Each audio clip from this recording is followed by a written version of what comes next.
My name is Richard Ssewakiryanga. I'm the Executive Director of the Uganda National NGO Forum, but also here in Uganda, Uganda National NGO Forum is the organization that chairs the Global Coalition Against Poverty, which was the coalition of civil society globally, but also here locally that we are using to engage with the MDG process.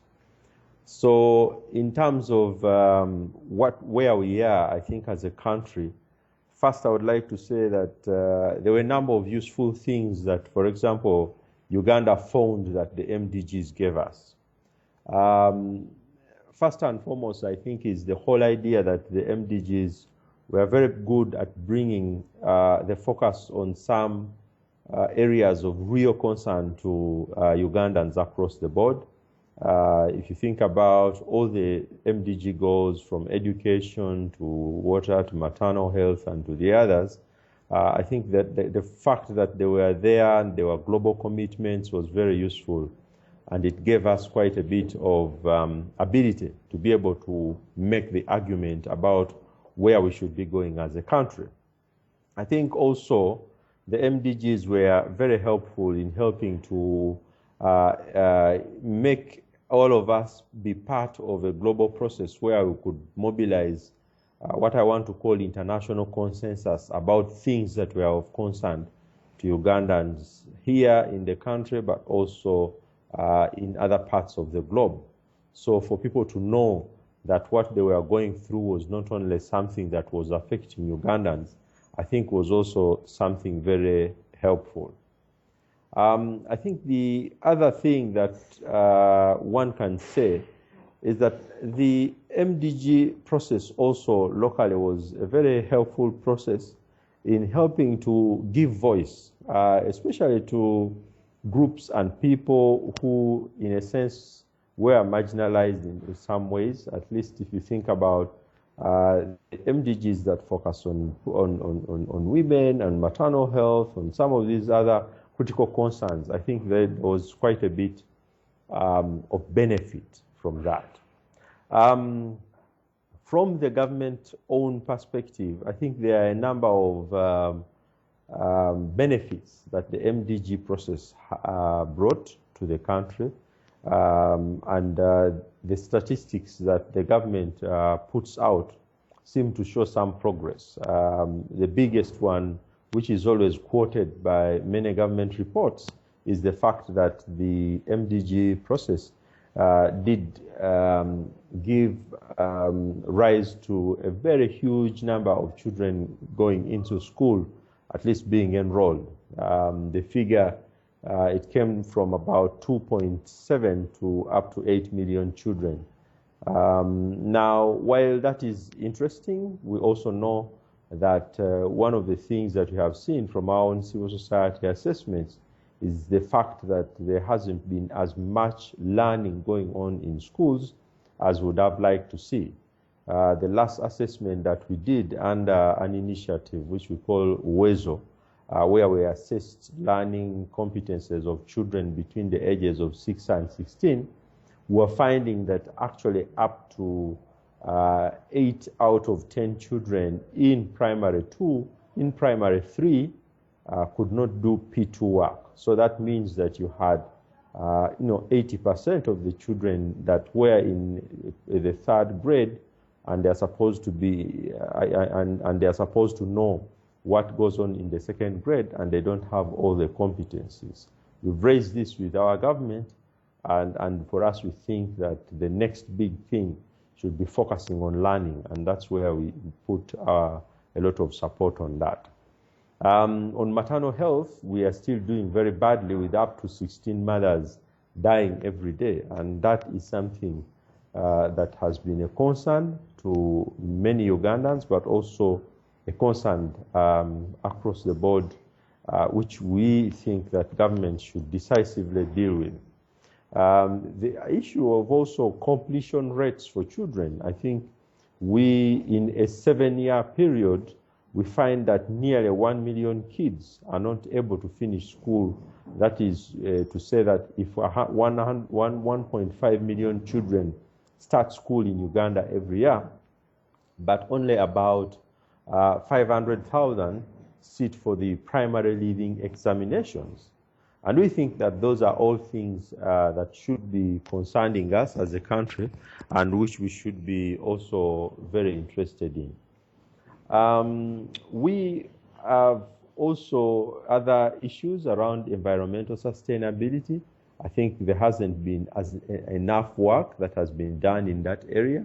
So that is also another area of critical concern that we think that we should be interested in as Ugandans. I think going forward, there has been a lot of initiatives going on. As civil society, we did organize ourselves in a number of consultations. One of the big consultations that did happen in this country was the consultation that we coordinated in partnership with our partners like Beyond 2015, but also the Commonwealth Foundation did work with us on something they called the Breaking Point, where we also did some consultations. What we have been able to do is that we decided not to do consultations only at a national level. We decided to do regional consultations at the different local government levels, at the subnational level. We were able to cover up to about 600 different civil society groups and other actors who were able to be part of the work that we are doing. In those consultations, I think a number of things came out. One of the critical concerns was that while as a country we may still have many challenges, we also did mention that it will be helpful for us not to continue going through the same challenges by just trying to tick a box. We as a country decided that there are a number of things that we should do. One of them is that while we love to have goals, we should make sure that the goals, we are not just goal-centric. Because of that, and the reason for that is because, you know, when we discuss goals and we keep talking about goals, it is very easy for us to just become goal-centric, meaning that we can just think that achieving the goal is the most important. And you know, goals, while they are important, but also they communicate a different language because, you know, goals are about, you know, scoring, there are winners and losers. And yet in this process of dealing with sustainable development goals, what we are looking for is a win-win situation for everybody. So one of the key messages that came out of the consultations that we had across the country was this whole idea that we should not only focus on goals, but should be starting to think about how can we all achieve what we set out to do without just focusing on goals.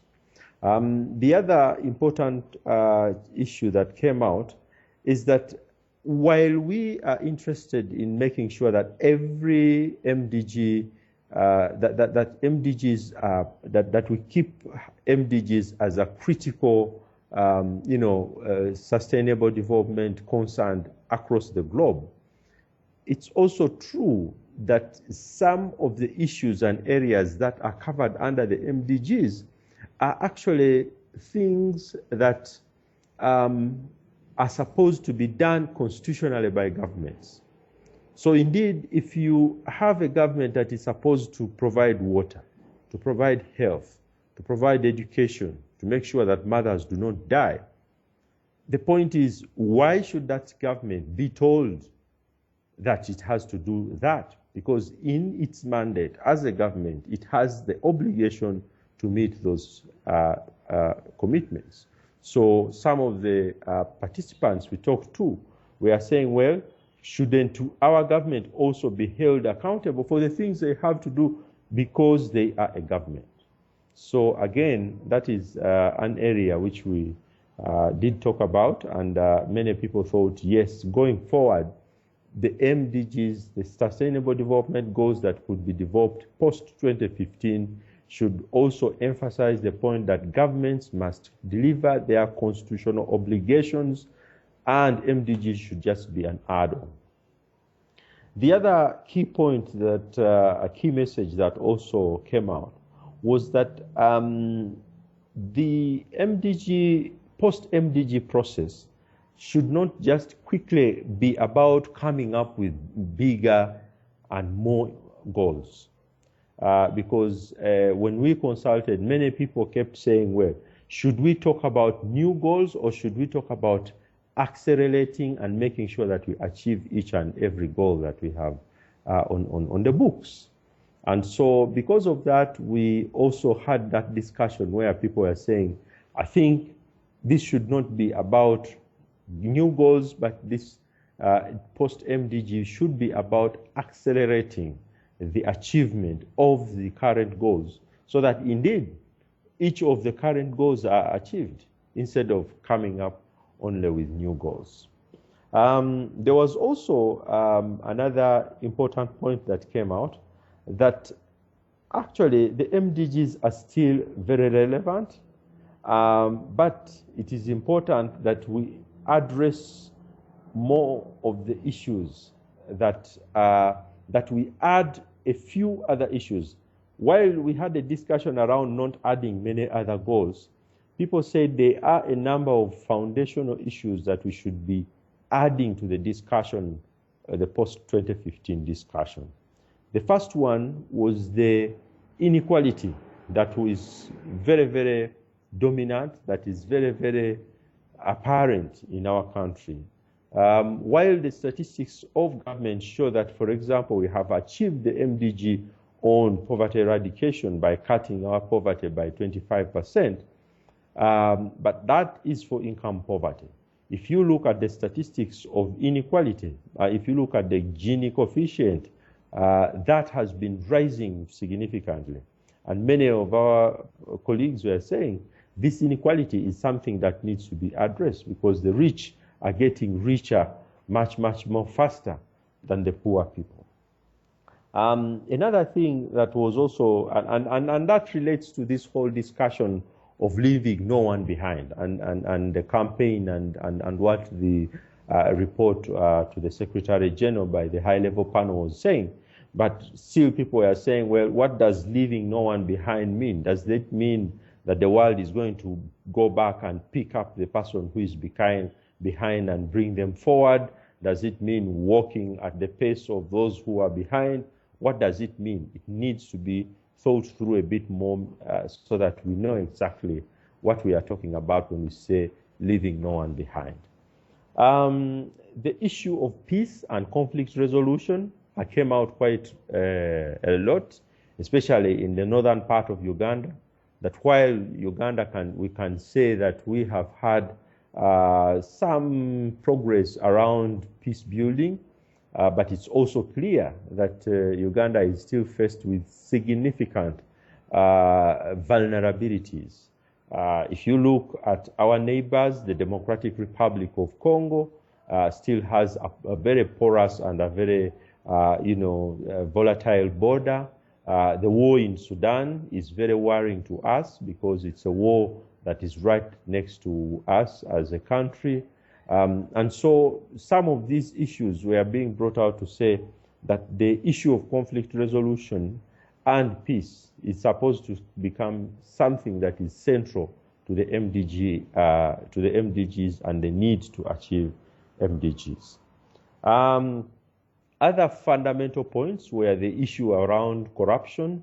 As you know, last year, our development partners, the donors to Uganda, did withhold aid to Uganda for some time because of corruption. As civil society, we did come up with a big campaign called the Black Monday Movement. The Black Monday Movement is a campaign where we wear black every Monday. We produce a newsletter. If you go onto our website or if you search, you should be able to see some of the things that we are doing under the Black Monday campaign. But that was a citizen campaign which we have run for the last 1 year. We are now in the second year, and it doesn't only cover civil society, but covers even some of the citizens who just feel that corruption is something that we should talk about and we reject outrightly especially the stealing of public resources.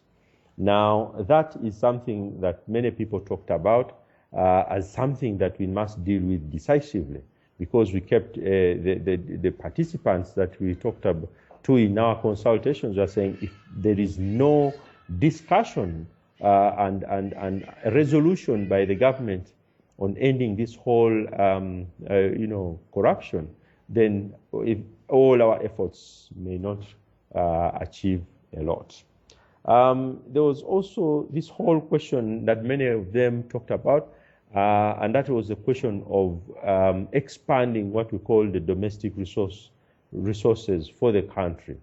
Many of the people we talked to were saying, look, while we pay taxes, we do not know if they are well managed because, of course, of corruption, but also maybe the government needs to do more to help the small businesses to be able to become productive by putting there some enabling conditions for those who are doing small businesses. And that was something that came out a lot because many of the people in the different regions, and even here in the capital, felt that sometimes the big private companies from all over the world are crowding out some of the smaller local companies in Uganda. And that in itself is something that we need to focus on. There was also an issue, which is the last issue that came out of this consultation that was key, is this whole issue of ensuring that civil society has an enabling environment for it to play its role as an independent development actor in its own right. Many of the places we went to, people felt that it was important that civil society organizations are supported, are nurtured, are not intimidated, are helped to play a role. And that is something that we talked about quite a lot. So indeed, I just wanted to say that there are a number of fundamental points that were raised across the country that focus on how the MDGs have been faring, but also on what citizens would like to see going forward. What we have done is we are now finishing a report of all these consultations. That will be a consolidated report, and we are working to see that we have a meeting with our government so that we can talk about what exactly should be the position of Uganda as a country around the MDG and the post-MDG process. Because we felt that in many ways, sometimes the government is not being very clear and very decisive about what it wants to achieve here in Uganda.